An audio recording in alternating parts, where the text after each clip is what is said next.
Des ondes Vocast, l'univers de la radio en podcast. Quel futur pour la diffusion des médias? C'est le sujet de cet épisode des ondes Vocast Premium.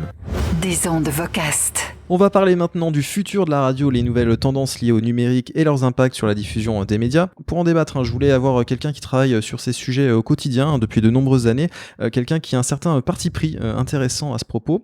Je reçois Fabrice Gauthier, directeur général de Broadcast Associés. Bonjour Fabrice. Bonjour Anthony. Pour résumer, un Broadcast Associé accompagne les médias sur les aspects technologiques de leur activité. Vous vous définissez même comme architecte média. Tout à fait. On vient de la radio, on le revendique haut et fort. Pour moi, la radio est le média le plus moderne qui soit. Pourquoi ? Parce qu'il est instantané, il est rapide à produire, il se consomme véritablement en mobilité. Et ça, ce sont les maîtres mots aujourd'hui de la nouvelle société. Maintenant, je ne fais plus la différence entre radio, télévision, presse. Aujourd'hui, on produit du contenu et puis après, c'est le consommateur qui choisit la façon dont il veut le consommer. Alors du coup, durant nos échanges, on va pas spécifiquement parler de Broadcast Associés. Moi, ce qui m'intéresse, c'est vraiment d'avoir ton point de vue, ton avis sur le futur des médias. Déjà, tu commençais à en parler sur le plan de la diffusion. On sent que tu veux déjà commencer à parler de média global, savoir diffuser un contenu, un média, qu'il soit à la base de la radio, de la télé, mais qu'il soit diffusé sur plusieurs canaux, sous plusieurs formes, avec idéalement des données enrichies. Pour toi, concrètement, comment on construit un média global? Comment on s'y prend? Alors à ce jour, Anthony, on est encore un peu bloqué effectivement par la technologie, que ce soit d'un point de vue de la production que de la partie diffusion. Historiquement, on a toujours différencié les médias vidéo, audio et même la presse papier. Aujourd'hui, c'est encore un peu flou, j'en conviens.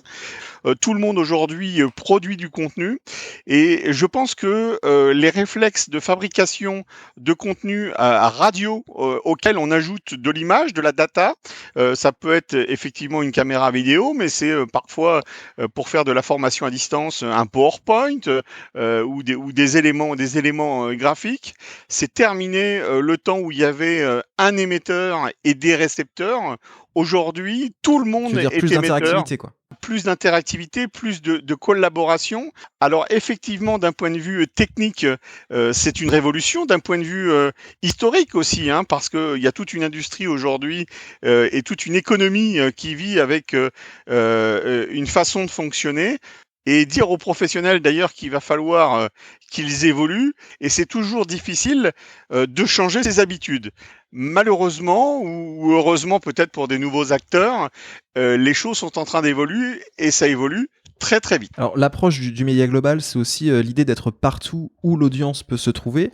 Mais justement, alors l'audience elle est beaucoup plus difficile à mesurer. On le voit notamment avec les émissions de RMC qui sont diffusées sur les chaînes RMC Découverte, RMC Story le matin, RMC Sport en fin de journée. Et puis à cela s'ajoutent les replays vidéo et podcasts sur diverses plateformes. Pour toi, quelle est la méthodologie pour calculer ces chiffres d'audience? Je ne suis pas devin non plus. Ce qui est sûr, c'est que aujourd'hui, par l'IP, et c'est vrai que l'avenir s'oriente de plus en plus sur de l'IP, on a de la data, on peut suivre, fliquer d'ailleurs, disent certains, véritablement la consommation média. Mais tu as pris comme exemple, et ça me paraît intéressant, le groupe Next Radio TV, effectivement, filiale d'SFR, avec RMC, avec BFM. En France, l'un des rares acteurs qui va autant dans cette voie. Ce qui est sûr, c'est que Alain Veil, depuis qu'il est à la tête du groupe SFR, Alain Veil impulse cette façon de voir les choses. J'avoue que dans une autre vie, j'ai partagé la vie professionnelle d'Alain Veil et je me souviens de son discours il y a une vingtaine d'années et la vision qu'il avait de l'époque était proche de la mienne. J'avoue que j'ai beaucoup appris à ses côtés. Il s'est associé pour ça avec Patrick Drahi, qui est l'actionnaire principal de SFR. Alors toi, ce que tu veux dire, c'est qu'en fait, ce qui est intéressant avec Next Radio et le fait que ce soit maintenant tout ça sous Altice, c'est que comme il maîtrise parfaitement tous les canaux de distribution, notamment avec SFR, tu veux dire que finalement, en maîtrisant la chaîne de distribution de A à Z, Z, ils arrivent à beaucoup mieux calculer les chiffres d'audience et totalement maîtriser la data. Une bonne idée. Et Vivendi avait déjà un peu cette idée avec Jean-Marie Messier. Ça a été un flop phénoménal, un gouffre. Pourquoi? Parce que c'était pas le bon moment, c'était pas la bonne période.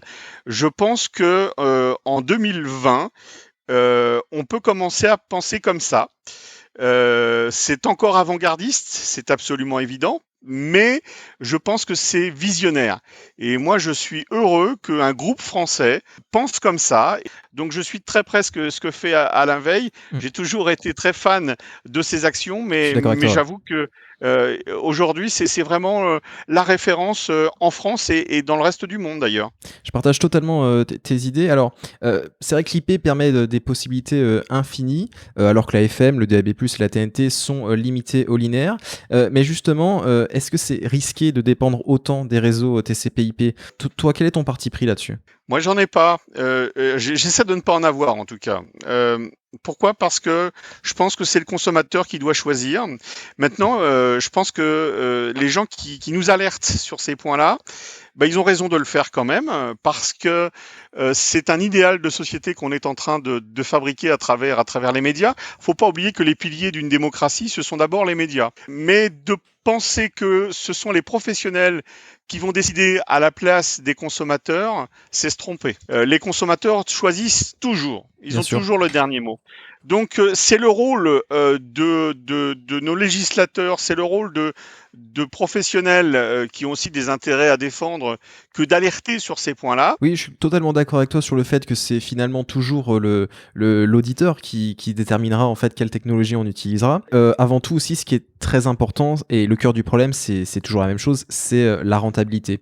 Quelle proposition tu vois pour assurer une viabilité économique dans le futur, à court et long terme? C'est une question qui nécessite pas mal de temps. Je vais juste essayer de rationaliser. Je pense qu'un bon gestionnaire, c'est quelqu'un qui rationalise entre les coûts et les dépenses. Ça peut un peu phrase bateau que de dire ce genre de choses, mais je vais revenir encore une fois à ce que fait le groupe Next Radio TV. De mutualiser la fabrication de contenu me paraît être la bonne stratégie. Donc j'aurais tendance à dire que si déjà on mutualise la fabrication de contenu en tenant compte effectivement des spécificités de la façon dont ça peut être consommé, mais tu remarqueras que sur Next Radio TV, on n'a pas tout à fait le même contenu en radio, en télévision. Ils adaptent donc multi-support publicitaire pour le même contenu. Alain Veil était fier d'annoncer, je crois que c'était à la conférence de presse de rentrée de RMC l'an dernier, de dire qu'il avait la grille d'une radio périphérique la moins chère de France. Pourquoi? Parce que le salaire de Bourdin et globalement de tous les intervenants de cette radio, il était mutualisé Bien avec sûr. BFM, avec RMC Sport. Non, il y a une stratégie globale au sein de ce groupe qui est impressionnante. Donc, je pense qu'il y a des modèles, tu vois, qui sont en train de se dessiner. Ce qui est sûr, c'est que la rentabilité, elle va s'opérer à travers aussi donc la mutualisation, mais aussi la diversité. Ça peut paraître un peu paradoxal, mais globalement, il faut apprendre des nouveaux métiers aujourd'hui pour pouvoir s'en sortir et être curieux et aller voir ailleurs un petit peu comment ça fonctionne. Eh bien, c'est ce que Next Radio TV fait plutôt bien. Je dis encore une fois avec des points très positifs et quelques ratés à certains moments, mais Moi, je globalement, mettrais juste un point noir dans leur ouais, modèle économique. C'est qu'on se rend compte depuis quelques mois que le modèle économique qui paraît quand même le plus profitable et le plus serein et reste l'abonnement en fait. La presse nous l'apprend et la crise de Covid-19 a d'autant plus confirmé en fait cette assertion. Tu penses pas que finalement on manque de ça dans les médias, d'un modèle basé aussi sur l'abonnement en plus de la pub, en plus du brand content? on va être obligé. Tu as parfaitement raison. Simplement, culturellement, historiquement, les médias tels Mm. qu'ils existaient à ce jour ont toujours été Oui. gratuits. On n'a jamais réussi à Donc, avoir un Sirius XM en Europe, quoi. c'est clair. L'Europe, là-dessus, on n'a pas trop la culture du payant, mais on va y venir. On va y venir. On y vient peut-être plus doucement, mais il est évident que. Alors, ça va venir aussi, je pense, avec l'hyperciblage, parce que l'avantage des nouvelles techno et notamment l'IP permet d'aller toucher des niches. Donc des gens qui ont potentiellement qui sont prêts à payer. Bon, en tout cas, merci Fabrice pour ton intervention. Est-ce que tu as un dernier truc à rajouter? soyez curieux, innovants. Je pense que ce qui sauvera le monde, c'est des valeurs comme la solidarité et l'innovation. Mais ravi en tout cas de t'avoir reçu pour Des Ondes Vocast.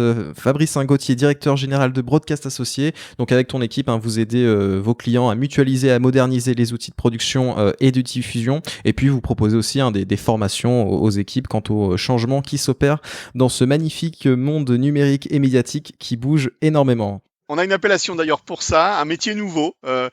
Architecte média. Je pense que tout le monde sait ce que c'est qu'un architecte. Nous, on l'applique au domaine des médias. Et effectivement, toute l'équipe innovante qui m'entoure et dont je suis très fier, on essaie d'avancer avec tous ceux qui le veulent. Pour plus d'informations, rendez-vous sur ton site web, c'est ça? broadcast-associé.com. Exactement. Bon, merci beaucoup en tout cas d'être intervenu, Fabrice. Des Ondes Vocast.